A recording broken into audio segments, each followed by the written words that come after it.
Bonjour à toutes et à tous, et aujourd'hui on se retrouve pour parler de Captain Marvel.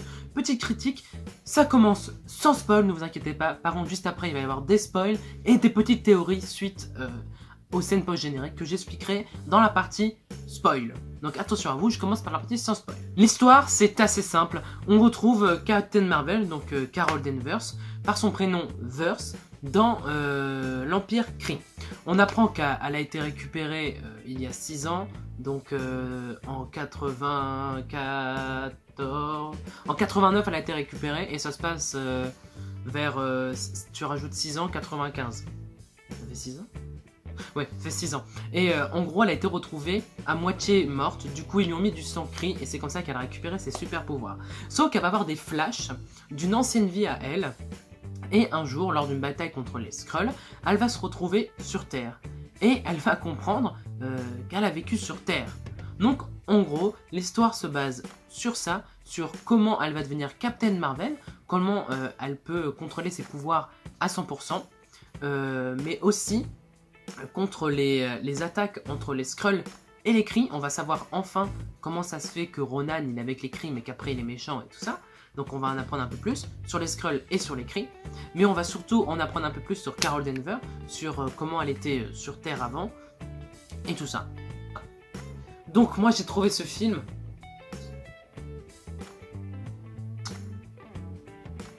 génial. Franchement, il est vraiment super cool. Il n'y a rien à dire. Enfin si, j'aurais quelques points négatifs à dire parce qu'il en faut malheureusement. Mais vraiment, c'est une claque visuelle. Au niveau du scénario, ça va. Mais c'est vraiment, il est vraiment cool. C'est une origine historique qui est vraiment sympa. J'ai aimé, ils l'ont bien réussi et chapeau. Franchement, il n'y a rien à dire de plus, elle est vraiment bien réussie. J'ai été le voir au Grand Rex en avant-première et ben je peux vous assurer que c'était le feu.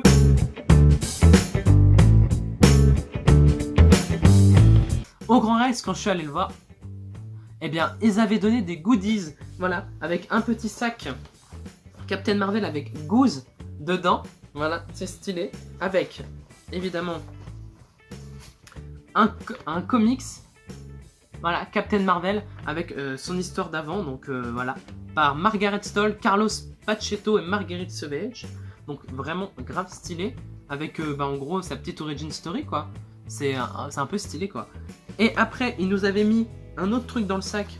C'était un espèce de... Oh, ça s'est plié. De machin de Snapcode pour Captain Marvel. Donc voilà, pour avoir un lance sur Snapchat. Mais surtout, ils ont donné des badges qui se collent. Et moi, j'ai collé celui-là sur mon manteau. Captain Marvel. Enfin, c'est Jules qui me l'a collé, donc Jules, bisous. Et Captain Marvel. Du coup, voilà, grave stylé. C'était le feu de ouf, c'était une dinguerie. Je vous invite tous à aller voir une avant-première. Endgame, allez le voir en avant-première dans un cinéma parce que c'est le feu, je vous assure. C'est trop bien. Le duo Nick Fury et Carol Danvers, mais c'est génial. On retrouve un Nick Fury tout jeune et c'est cool. C'est vraiment cool parce qu'on voit comment il était avant d'être vraiment le directeur du SHIELD et c'est vraiment dingue. Cet acteur est impressionnant, même Brie Larson. Ils sont impressionnants, le duo, il est super bien. Agent Coulson qu'on revoit, ça fait un petit pincement au cœur, ça fait du bien, c'est super cool. Pareil, il y a un petit caméo pour Stan Lee, il y a un petit hommage pour Stan Lee et franchement, pareil, petit pincement au cœur et c'était la folie dans le cinéma, c'était vraiment cool et ça fait vraiment plaisir qu'ils aient pensé à lui. Encore heureux, mon Dieu, pour le remercier parce que waouh quoi. Le chat, Goose, oh là là là là là là, que de mignonnerie, franchement c'est trop bien, j'ai trop kiffé, c'était trop bien. Et j'ai aussi kiffé toutes les références aux autres films après. Je vous en parlerai côté spoil et c'est vraiment ouf parce qu'ils ont bouclé la boucle en fait. Tout ce que... ça se passe dans les années 90 et bah putain c'est bouclé avec tout le reste et vraiment c'était l'espèce de morceau de puzzle qui manquait. Et tout s'explique. T'es en mode waouh. Et c'est super cool. Vraiment super cool. Ah maintenant, petit point négatif. Ce qui est bête, c'est que le personnage de Jude Law, il n'a pas été assez développé, c'est assez bête. Voilà. Après, je trouve qu'elle est super puissante, elle est vraiment super puissante, elle est de ouf super puissante, super badass et tout. Mais le problème, c'est que j'ai trouvé qu'elle était un peu trop puissante. Un tout petit peu trop. Voilà, il y en avait un tout petit peu trop. C'est mon avis, mais c'était quand même beau à voir. Je trouvais qu'il n'y avait pas assez de scènes d'action, même si les peu de scènes d'action, elles étaient quand même ultra stylées. Vraiment cool, vraiment cool. Et en point négatif, j'ai rien d'autre à dire quoi. On passe côté spoil. Attention, là c'est les spoils, donc si tu es là mon ami, fais gaffe à toi parce qu'il va y avoir du spoil. Alors, toutes les références directement au film Avengers. On retrouve le cube cosmique, et en fait c'est le docteur Lawson qui a le cube cosmique. En fait le docteur Lawson est une Kree qui a récupéré le cube cosmique et il veut s'en servir pour en faire une espèce d'arme supraluminique, un espèce de réacteur pour aller super vite dans l'espace quoi. Voilà, avec le cube cosmique, donc la pierre de l'espace. Et du coup, c'est super stylé qu'on le revoit, parce qu'à la fin, c'est Goose qui l'avale, et du coup, Nick Fury le garde, et du coup, ça expliquerait pourquoi il l'a dans Avengers.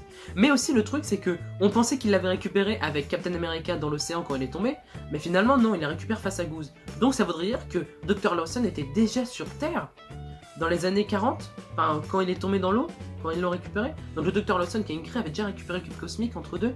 Parce que vu qu'elle travaillait en soi pour une association Pegasus secrète, ça voudrait dire qu'elle l'ait récupéré grâce à ça. Voilà, c'est peut-être ça, quoi. La scène post-générique, mais c'est un truc de dingue. C'est quoi? C'est 2 minutes du film Avengers Endgame. En fait, on voit le petit boîtier, le signal qui s'arrête. Et il y a Natasha qui dit, oui, moi je vais être prévenue, je veux savoir qui est au bout et tout. Et là, elle se tourne et on voit quoi? Captain Marvel. Il est où, Fury? C'était le feu, putain. Donc c'est sûr, elle est dans Endgame, c'était sûr. Mais là, c'était le truc qui nous manquait pour être sûr à 100% qu'elle soit dans Endgame. Donc c'était une dinguerie, c'était dingue, putain de merde. Waouh. Encore, au niveau de Jude Law, vu que c'est lui le méchant dans l'histoire, eh ben, j'ai trouvé ça bête qu'il soit pas assez développé côté méchant. Voilà. Et j'ai trouvé ça aussi bête que les Skrulls soient finalement gentils. Je suis triste parce que j'aurais bien aimé que ça soit Secret Invasion pour la prochaine phase. Donc finalement, ça sera pas ça vu qu'ils sont gentils.